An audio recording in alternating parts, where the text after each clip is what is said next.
The Jewish imperative to serve God with joy, is this a theme that Rav Hirsch brings up?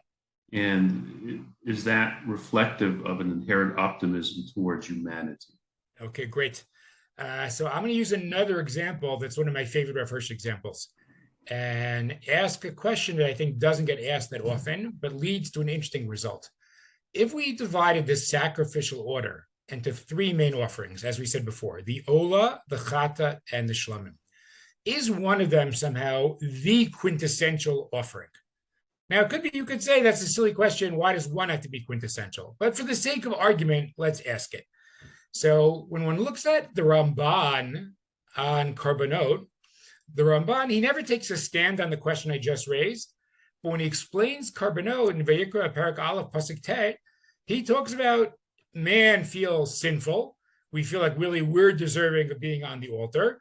And the Karban is a substitute. Like God is gracious, and therefore we are able to burn the Karban and we remain alive. So without getting into too much discussion, clearly what's the Ramban's focus in the world of the sacrificial order? Sinful humanity, right? So it's almost like the Chatat becomes the paradigmatic Karban to some degree. Rav Hirsch in Perek Daled, Pasuk Chav Daled of Vayikra is very adamant that that's not the case. Rav Hirsch wants to say that the Ola is the paradigmatic Karban. Now, before I bring some of his proofs for that, I'll just point out that Ola is actually interesting for the following reason. Okay, I hope I have time for this. Chatat, are we okay timing? We're fine. Great. Chatat is extremely sin-related. Shlamim, on the other hand, I'm not aware of any source that connects a Karban Shlamim with sin. Ola is kind of it's like the swing vote of the election, because it's not a one-to-one correspondence like a Chatat. I sit and I bring a Karban Ola. But the pasuk does say the phrase "v'nirtzalo lechaper alav." So the word atonement does appear in an Ola context. So it's not so clear how essential the atoning element is to the identity of an Ola. So Rav Hirsch argues very vociferously that it's not so essential. It's not like a Chatat. Ola is mostly about striving for spiritual greatness. It's not mostly about atoning for sin. And then he says, and I'll prove to you that an Ola is the main Karban. And some of the proofs are actually pretty interesting.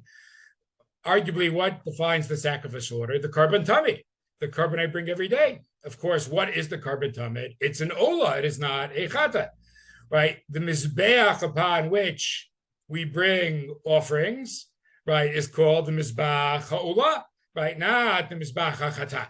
So one could look there and see some more arguments, but Rav Hirsch is very insistent that an Ola really is the defining Karban. Once again, Judaism's posture for Rav Hirsch is not, it's sinful man. It's depressed man. That is not Judaism's posture. It is more joyful, optimistic man striving for greatness. And just use one other example as well, beyond Karbanot, Rav Hirsch is very into the mitzvah of Maser Sheni. Why does he like Maser Sheni so much? So Maser Sheni is great for him, because what do I do with Maser Sheni? The pasuk says both v'achalta and v'samachta. So you get a sense of eating as a form of avodat Hashem, of serving God, and joy as a form of avodat Hashem. In some ways, it's kind of a funny thing to say. I want to say that is Rav Hirsch's favorite tithe, because it's one thing to, I give it to the Kohen, or I give it to the Levi, or I give it to the Ani. Obviously, it's great to support the needy, but for Rav Hirsch, Maser Sheni has a unique aspect. Okay, I've often thought it's interesting that it's a tithe. It's so different than the others. I actually eat it myself, but I bring it to Yerushalayim, and I remain tahor, and I partake of Maser Sheni in a joyous fashion.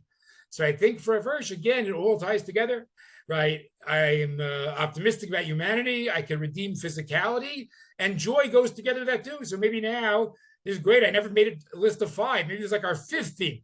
Okay, theme 5 would be joy, right? Joy is not something, again, you could easily view a religious person who thinks, joy is inappropriate. Joy is not what a dignified religious person does. It's too wild.